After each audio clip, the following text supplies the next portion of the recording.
প্ৰতিজনকে ধৰি পেলাই ধন্যবাদ ধন্যবাদ ধন্যবাদ ক'বলৈ মন যায়, কিন্তু সেয়া সম্ভৱ নহ'ব। সেইকাৰণে মোৰ কামৰ জৰিয়তে মই যি কৰি আহিছোঁ সেয়া আচলতে আপোনালোকক মই ধন্যবাদ জনাব বিচাৰিছোঁ।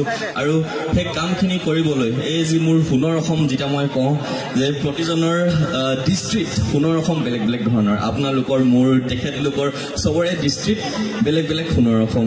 তেনেকৈ মোৰ সোণৰ অসম হৈছে য'ত এজন মানুহে আন এজন মানুহক মৰম কৰে, য'ত কাজিয়া পাচাল নহয়, য'ত এজন মানুহে আন এজন মানুহক হিংসা নকৰে, উন্নতি অকল চাই যায় যে তই উন্নতি কৰ, ময়ো নিজৰ কাম কৰি আছোঁ, তয়ো উন্নতি কৰি যা, একো হিংসা ভাৱ নাৰাখে, য'ত আমি জীৱ জন্তু মৰম কৰোঁ, য'ত আমি গছ পুলি ৰুওঁ, সেয়া হৈছে সঁচা অৰ্থত মোৰ বাবে সোণৰ অসম।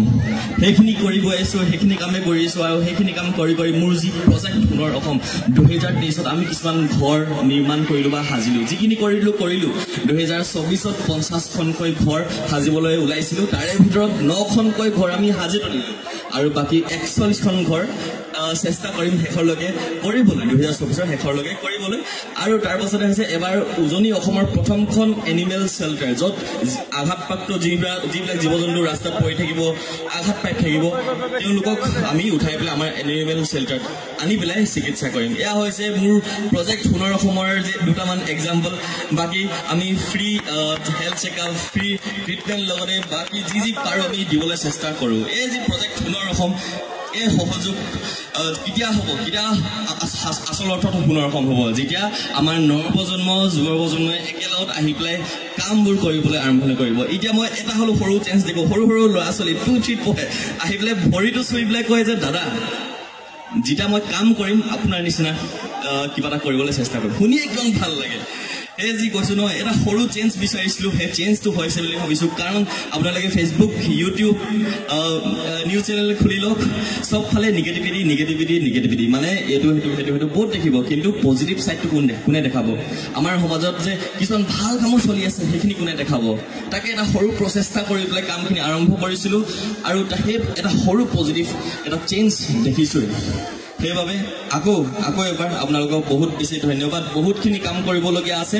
সেই সোণৰ অসমত মই জীয়াই থাকিম নে নাথাকিম নাজানো, কিন্তু সেই সোণৰ অসমখন এদিন নহয় এদিন হ'ব। তাত মই লাগিলে কুকুৰ বনি আহিম, কিন্তু সেইখন সোণৰ অসম নিশ্চয় এদিন নহয় এদিন হ'ব। ভাল লাগে, বেছি কথা নকওঁ বুলি ভাবোঁ, কিন্তু কথা ওলাই থাকে। আৰু এটা কথা ক'ম শেষত মানে কি, আৰু এটা কথা ক'ম যে এই যে জীৱন, এই যে আমি যেতিয়া জীৱন বুলি কওঁ, এই জীৱনটো অকল আমি এবাৰে পাম। এই জীৱনটো আমি কেতিয়াও ঘূৰাই নাপাওঁ। এই যি মা, দাদা, ভাইটি, আমাৰ ঘৰৰ মানুহ, আমাৰ লগৰ, এতিয়া যাৰ লগত আমি আহিছোঁ, বিহু যে গান গাব তেওঁলোকে, আমি যে নাচিম, সেই মুহূৰ্তখিনি, সেই লগৰখিনি আমি কেতিয়াও ঘূৰাই নাপাওঁ। তেওঁলোকে যেতিয়া গুচি যাব ন, তেতিয়া মনত পৰিব যে আৰু অলপ সময় কটোৱা হ'লে। এই যি মায়ে কয় যে আমাক, বাবাটো শুনটো ভাত খালি নাই, ঘৰলৈ যে অপেক্ষা কৰি ৰৈ থাকে, ল'ৰাটো কেতিয়া আহিব, ভাত লগতে খাম বুলি যে ৰৈ থাকে ৰাতি 12টা-1টালৈকে। এই যি মাগৰাকী যেতিয়া গুচি যাব, তেতিয়া অনুভৱ হ'ব যে মা কি হয়, যে বুকুত যে পিন মাৰিব নহয়, তেতিয়া অনুভৱ হ'ব যে মা কি হয়।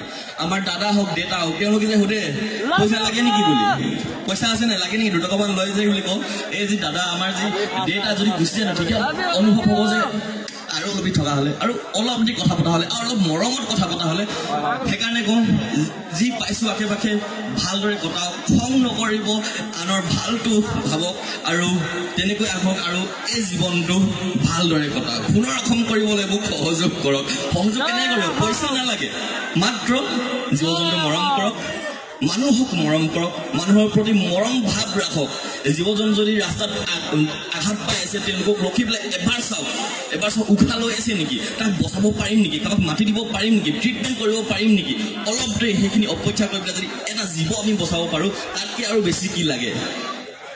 আচলতে জীৱনৰ অৰ্থটো বুজাবলৈ বহুত টান, কিন্তু এনেকৈ পাৰ কৰি যাম। যি পাম, কি পাম, নেপাম নেজানো, কিন্তু ৰাইজৰ বাবে কিবা নহয় কিবা এটা কৰি যাম। যেতিয়া গুচি যাম, এজন হ'লেও মানুহৰ প্ৰতি যাতে মনত থাকে এনেকুৱা এটা ল'ৰা আছিলে বুলি। এয়াই মৰম, আৰু কামবোৰ কৰি যাম তেনেকৈ। আপোনালোকৰ সময় মাটি তলত আছিলে, মাটি তলতে থাকিব।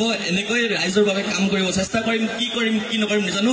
এয়া মাত্ৰ আৰম্ভণি, 0.1% কাম হৈছে, বহুত কৰিবলৈ বাকী আছে। এয়া মাত্ৰ আৰম্ভণি। আকৌ এবাৰ বহুত বেছি ধন্যবাদ। মৰম দি থাকিব এনেকৈ, আৰু আপোনালোকৰ মৰমবোৰ লৈ পেলাই বহুত কাম কৰিবলগীয়া আছে।